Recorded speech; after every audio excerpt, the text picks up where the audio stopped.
Oi, gente! Bem-vindos a mais um vídeo aqui no canal. Bem-vindos ao primeiro vídeo de 2026 aqui no canal. Primeiramente, feliz ano novo para todos vocês, né? Que seja um ano maravilhoso, de muitas conquistas, muitas bênçãos e que seja um ano de leituras maravilhosas, né? Obviamente. Vamos começar o ano com o pé direito, falando sobre os melhores livros que eu li em 2025. Nada melhor do que começar o ano falando sobre livros maravilhosos, livros que eu amei e que quero indicar para vocês, né?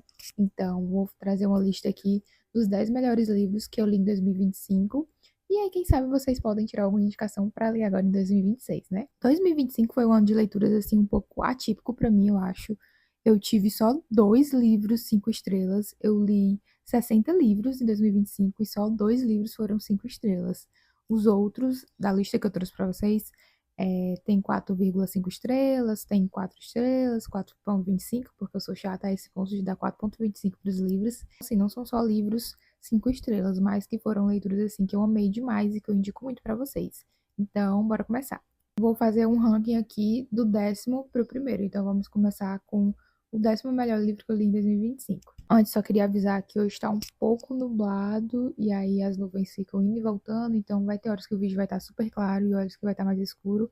Mas é o que temos para hoje, né? A vida. Então, vamos lá. Em 10º lugar, temos Espere por Mim, da Mariana Zapata. Esse foi o primeiro livro dela que eu li. Eu li outro durante o ano, mas não chegou a entrar nesse top 10. Mas Espere por Mim foi um livro, assim, que eu gostei muito, muito mesmo. Foi um romance, assim, que eu acho que foi um romance mais maduro e que eu gostei muito por isso, sabe? Nele a gente vai conhecer a Diana. Ela é guardiã responsável legal pelos 2 sobrinhos dela. E aí ela acaba se mudando para uma casa, né, numa vizinhança lá. E o vizinho dela da frente é o Dallas. E o Dallas, ele é um cara assim mais fechado, mais na dele e tal, mas que se mostra muito prestativo com ela. Ajuda ela com, sei lá, tipo, montar um móvel, arrumar alguma coisa, ajuda com os meninos, os sobrinhos dela, né? Então, ele é um cara, assim, muito prestativo que tá sempre ali para ela. Ele não é o melhor em se comunicar, digamos assim, mas eu até escrevi na minha resenha que a linguagem do amor dele é atos de serviço, porque ele tá sempre ali fazendo alguma coisa por ela, ajudando ela com alguma coisa, mas ele não é muito de falar, sabe? Eu gostei muito desse livro porque eu sinto que o relacionamento deles foi evoluindo, assim, bem aos poucos, sabe? Eles constroem uma amizade muito linda, de ajuda um com o outro, e aí depois vem esses sentimentos e tudo mais. E eu gostei bastante também porque é um livro de romance que não tem aquele, como é que eu posso dizer? Aquele término antes de tudo ficar bem no final, sabe? Porque eu sinto que todos os livros de romance que a gente leu ultimamente tem uma questão ali mais pro final que vai fazer com que o casal termine ou com que eles briguem e tudo mais, para depois retornarem, para depois voltarem e meio que felizes para sempre, sabe? E nesse livro a gente não tem isso. Eles têm ali os probleminhas ao longo do livro, né? Até porque são 2 adultos, têm suas vidas, né? Eles têm suas diferenças e tal, então tem ali os problemas, digamos, no meio do livro, mas não tem nada assim que, tipo assim, vai chegar no final do livro e vai ser uma grande questão que vai fazer eles terminarem, sabe? Não tem isso. Isso foi uma coisa que eu apreciei muito desse livro, porque eu sinto que geralmente esse término, antes de ficar tudo bem, geralmente dá uma estragada no livro, sabe? Tira um pouco ali da magia do romance. Então, gostei muito, muito mesmo desse livro. E preciso comentar sobre as crianças desse livro, que eu adorei os sobrinhos dela, né? Eu geralmente não sou a maior fã de criança em livros, porque eu sinto que às vezes os autores costumam transformar as crianças em mini adultos, sabe? Mas nesse livro eles são crianças de verdade e eu, assim, amei demais eles. Em nono lugar, temos a Academia dos Casos Arquivados, da Jennifer Lynn Barnes, que é a mesma autora de Jogos de Herança. E esse é o primeiro livro de uma série, né? Da série Os Naturais. E eu gostei muito desse livro. Nele, basicamente, a gente vai conhecer a protagonista, a Cassie, e ela tem um talento de identificar o perfil das pessoas. E aí ela acaba sendo contatada pelo FBI para meio que entrar nesse programa Os Naturais, que é um programa para adolescentes que têm algum tipo de habilidade especial, tipo, não é nada superpoder, é só algum tipo de habilidade especial mesmo. E aí ela entra nesse programa e a gente conhece os outros participantes ali, os outros adolescentes, e tem todo um mistério ali para eles resolverem, né? Porque esse programa é justamente para esses adolescentes ajudarem o FBI a desvendarem casos arquivados, né? Então, eles vão meio que entrar ali num caso para tentar resolver. E é um livro, assim, muito bom, muito rápido. Ele é bem curtinho também, eu acho que não tem nem 300 páginas, então é bem rápido de ler. É um ótimo início de série, porque a gente fica curioso para continuar a série, porque o final meio que é fechado, mas tem muita coisa ainda para ser respondida, sabe? E os personagens são muito legais também. Eu gostei muito de todos os personagens e tô muito curiosa para continuar. Eu ainda não continuei, não li o segundo ainda. São 4 livros, mas eu tô muito curiosa e quero muito continuar nesse ano de 2026. Em oitavo lugar, temos O Homem que Foi para Marte porque queria ficar sozinho. E, gente, eu amei esse livro. Foi, assim, uma baita surpresa, porque eu achei que ia gostar, mas eu não achei que fosse gostar tanto assim, sabe? Nele a gente vai conhecer o Thomas e ele acaba meio que aleatório, sendo o único tripulante de uma viagem para Marte sem volta. E aí ele fica muito feliz com isso, porque ele é uma pessoa assim um pouco rabugenta, um pouco infeliz, digamos, com as outras pessoas. Então, sozinho para Marte numa nave que não vai retornar, perfeito para ele. E aí, quando ele tá nessa viagem, ele acaba usando um telefone que tem lá na nave para ligar para a ex-mulher dele. Só que o número dela mudou e então ele acaba falando com uma senhora que mora com os 2 netos dela. Os pais desses netos dela, o pai tá preso e a mãe faleceu, então ela é meio que a guardiã deles. Só que essa senhora sofre de demência, então é meio que os netos dela que estão cuidando dela, ao invés de ela estar cuidando dos netos dela, sabe? E aí ele acaba criando um laço com essa família, né? Porque eles estão passando por uma situação bem complicada devido a todas essas questões, né? Todos esses problemas. Eles acabam criando ali um laço. O Thomas não é o tipo de pessoa que ajuda os outros, digamos assim, mas ele acaba se vendo ali numa situação de querer ajudar essas pessoas, sabe? E acaba criando ali um afeto por elas. Os personagens desse livro são maravilhosos, eu amei demais mesmo. Toda essa questão dessa senhorinha que tá com esse problema de demência, né? É muito triste, mas ao mesmo tempo é divertido de ler, sabe? As situações que ela se coloca. Mas aí depois a gente fica pensando, nossa, isso realmente acontece com as pessoas, é muito perigoso na vida real, mas quando a gente tá lendo ali, é meio que divertido ler as situações que ela se coloca. Triste ao mesmo tempo também por causa das crianças que estão passando por tudo aquilo. A mais velha, acho que tem 15 anos, se eu não me engano, e ela tá assim com uma carga muito grande, porque ela tá tentando cuidar do irmão mais novo dela, ao mesmo tempo que tá tentando cuidar da avó dela, e ao mesmo tempo que está tentando cuidar da casa em geral, né? Os estudos e tudo mais. Então, é uma situação muito complicada e por isso Thomas se dispõe a ajudar, né? É aquele tipo de livro que te traz várias emoções ao mesmo tempo, sabe? Você se diverte ao mesmo tempo que você fica triste, mas é um livro que no final vai te deixar com o coração quentinho, sabe? Aquele sensação de conforto. Enfim, é um livro muito bom. Eu acho que quem gostou de Um Homem Chamado Ovo provavelmente vai gostar muito desse livro. Em sétimo lugar, temos Até o Fim do Verão, da Abby Jimenez. Esse foi um livro que eu gostei bastante, eu me diverti muito lendo. Nele a gente vai conhecer o Justin e a Emma. Eles acabam se conhecendo ali pela internet, porque o Justin faz um post falando sobre uma maldição que ele tem, que basicamente todas as namoradas dele, quando terminam com ele, acabam encontrando o amor da vida delas, sabe? O cara com quem elas vão casar. E aí a Emma meio que se identifica com essa maldição e eles começam a conversar e tal e resolvem sair por um tempo, tipo, namorar por um tempo, pra quando eles terminarem, eles encontrarem o amor da vida deles, sabe? A pessoa com quem eles vão casar. Meio que anular a maldição deles, sabe? Eu gostei muito desse livro, principalmente por causa do Justin, eu acho. O Justin é o protagonista perfeito. Ele é muito gentil, muito atencioso. Ele mostra muito que gosta da Emma, assim, quando ele começa a sentir coisas por ela mesmo, que ele vê que quer tentar uma coisa de verdade por ela, ele mostra e ele fala pra ela que ele realmente quer, sabe? Que ele não quer, depois disso tudo, terminar, enfim. Então, ele foi um protagonista, assim, que eu gostei muito, muito mesmo. A Emma, eu gostei dela, mas não amei tanto assim, sabe? Porque ela tem uns problemas pessoais ali que meio que atrapalharam ali a comunicação dela com o Justin, toda a questão do relacionamento deles. Ela tem alguns traumas do passado e que meio que voltaram à tona no meio da história, com questões com a mãe dela. E o Justin também tá passando por uns problemas familiares. Ele acabou de ganhar a guarda dos irmãos mais novos dele, por uma questão que aconteceu aí com a mãe dele. Enfim, os dois estão passando por momentos assim bem complicados, digamos. Mas Eu acho que o problema da Emma meio que atrapalhou um pouco de eu gostar dela tanto assim, sabe? Porque eu sinto que ela deixou atrapalhar muito.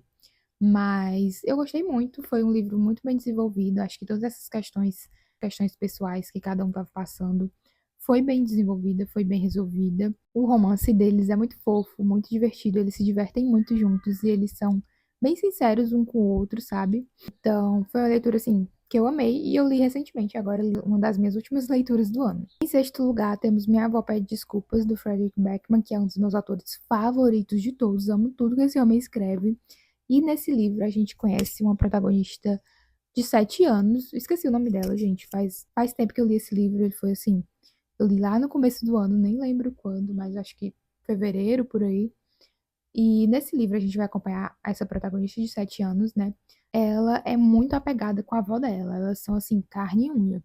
E aí a avó dela acaba falecendo e deixa para ela algumas cartas para ela entregar para algumas pessoas. Cartas essas pedindo desculpas para essas pessoas, né? A avó dela era uma pessoa assim muito para frente, digamos. Ela era muito falava na lata mesmo, não se importava, então ela deixou essas cartas pedindo desculpas para essas pessoas, sabe? E era a missão, acho que era Elsa o nome da garotinha, deixou para Elsa entregar essas cartas. E aí a gente acompanha a Elsa meio que nessa jornada de entregar essas cartas e conhecendo esses personagens, né, que a avó dela, para quem a avó dela deixou as cartas.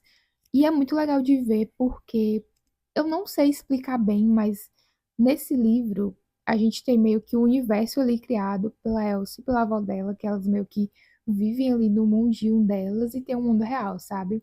Não é nada de fantasia nem nada, só é um mundinho ali que elas criaram e que elas ficam ali nele escondidas. Então, é muito legal de ver e é um livro que você vai meio que lendo e aí vai conectando as peças aos poucos, conectando cada coisa, cada personagem com cada história. Então, assim, você só consegue entender quando você lê. Eu sinto que todos os livros do Frederick Backman, eu não consigo traduzir para vocês do que se trata realmente, sabe? Você só consegue entender quando você lê. E assim, todos os livros dele são maravilhosos. Esse foi um livro que eu gostei muito. Eu chorei, que eu ri. Então, assim, eu amei demais. E, pasmem, esse não é o meu favorito dele, nem de longe é o meu favorito dele, mas ainda assim foi um livro que eu amei demais. Tanto é que tá no sexto lugar desse ranking, né? Em quinto lugar, temos Caçador Sem Coração. Esse livro eu também li mais pro comecinho do ano. E é um livro que ainda não finalizei, é uma duologia, ainda não finalizei a duologia, mas enfim.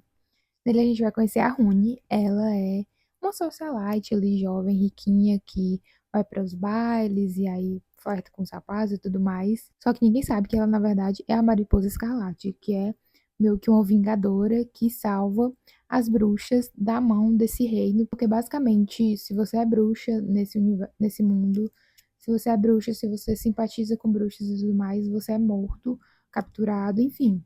E aí ela é bruxa e ela salva as bruxas quando elas são capturadas e tudo mais. E por outro lado, a gente vai conhecer o Gideon. Ele é o mais famoso caçador de bruxas ali.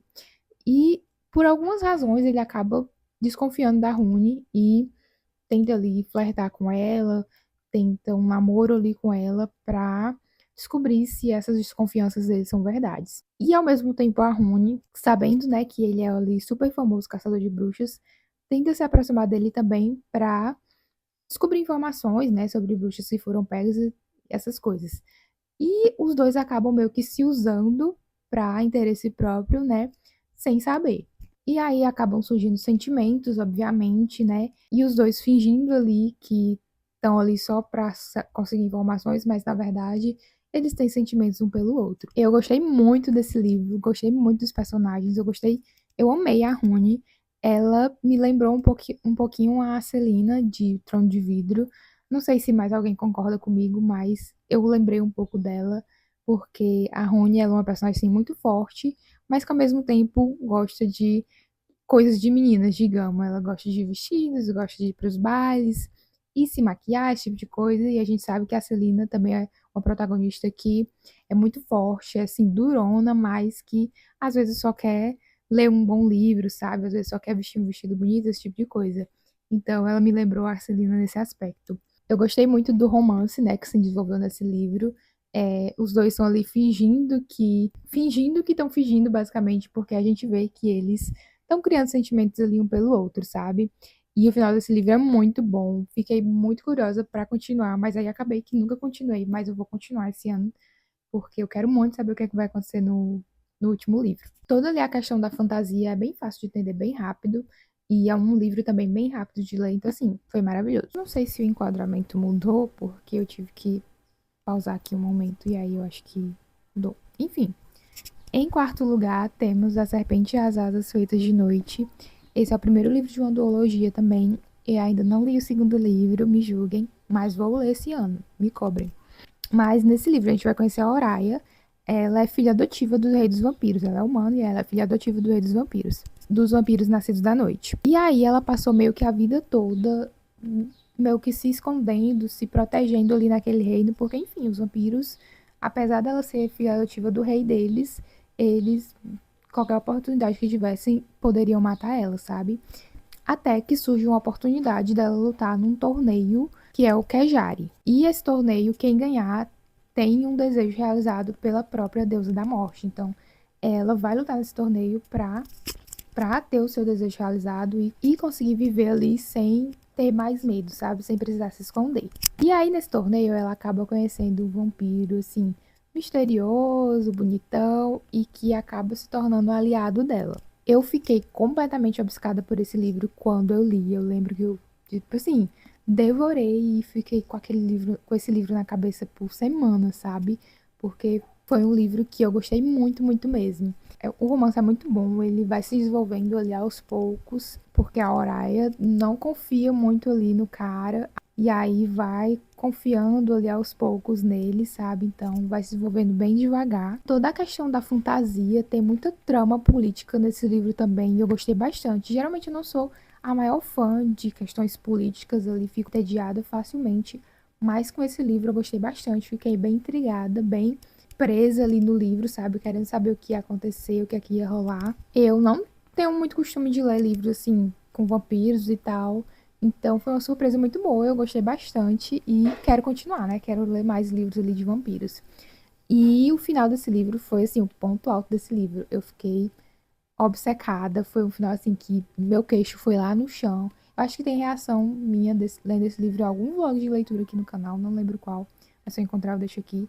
Mas assim, eu amei demais, demais mesmo. E quero muito continuar e ler o segundo. Agora vamos para o meu top 3. Em terceiro lugar, temos O A Vida e Tanto, da Emily Henry. Eu amei esse livro, gente. Amei demais esse livro. Nele a gente vai conhecer dois protagonistas que são escritores. E aí eles vão meio que competir para escrever a biografia de uma mulher super famosa que convidou eles, né, para competir para escrever a biografia dela. E aí a gente vai acompanhar o romance deles ao mesmo tempo que acompanha a história de vida dessa mulher, né? Tudo que ela já passou, todas as fofocas, todas as intrigas. É uma vibe Emily Henry, junto com uma vibe Os Sete Maridos de Evelyn Hugo. Então, assim, combo perfeito. Eu acho que a Emily Henry conseguiu balancear muito bem as duas histórias, sabe? Da Margarete, que é essa mulher famosa, né? Que eles vão acompanhar, e dos protagonistas do romance, né? Então as duas histórias ficaram muito bem balanceadas. E eu gostei muito das duas igualmente, sabe? Então isso fez com que fosse um livro assim favorito para mim. Eu gostei muito, muito mesmo desse livro. Acho que a Emily Henry evoluiu muito para chegar aqui, sabe? E esse livro assim tem muito a cara dela, ao mesmo tempo que é um livro assim diferente do que ela já escreveu. E eu amei, amei demais. O final dele também é muito bom, é bem surpreendente. Eu acho que você consegue pegar algumas coisinhas ali, mas você só descobre meio que o plot no final. E eu fiquei muito surpresa e amei, amei muito. Em segundo lugar, temos A Atmosfera, da Taylor Jenkins Reid. Gente, esse livro foi uma experiência. Nele a gente vai conhecer a Joan e ela entra num programa para ser astronauta, basicamente. E aí a gente vai acompanhar meio que duas linhas do tempo.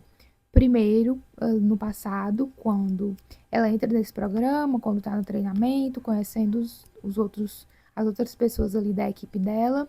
E no presente, quando ela já tá numa missão, ela tá como, acho que controle da missão, meio que o porta-voz da missão aqui na Terra, ela não tá em órbita. E aí os outros membros da equipe dela estão em órbita, né? Estão fora da Terra. E aí essa missão tá meio que dando tudo errado e tal. E aí a gente vai acompanhando do passado até chegar ao momento presente, né? Foi uma aventura, sabe, ler esse livro, porque a gente acompanha ela ali conhecendo todos os membros da equipe dela, se apegando e a gente se apega junto. E a gente sabe que tá acontecendo no presente uma coisa muito ruim com eles, então a gente fica apreensivo. E além de tudo, a gente também tem um romance nesse livro, que é um romance assim arrebatador, que vai se desenvolvendo aos poucos, mas que é muito intenso, sabe? Então, assim, foi o combo perfeito esse livro também. E o final desse livro, acho que quem já ouviu falar desse livro já viu alguém chorando no final dele, porque é desesperador, esbagaça seu coração em pedacinhos e depois junta, mas assim, é espetacular. O final desse livro é espetacular. Eu amei demais, fiquei completamente obcecada também. E foi a último livro 5 estrelas do ano. Eu li agora em novembro para dezembro, se eu não me engano, não lembro bem exatamente quando, mas perfeito. E em primeiríssimo lugar temos ela novamente, Emily Henry, com Nem Te Conto. Gente, esse livro foi lançado, na verdade, em 2024, mas aí eu só li agora em 2025 e maravilhoso, maravilhoso mesmo. Eu acho que o que me fez amar mais esse livro foi a questão da identificação, porque eu me identifiquei muito com a Daphne.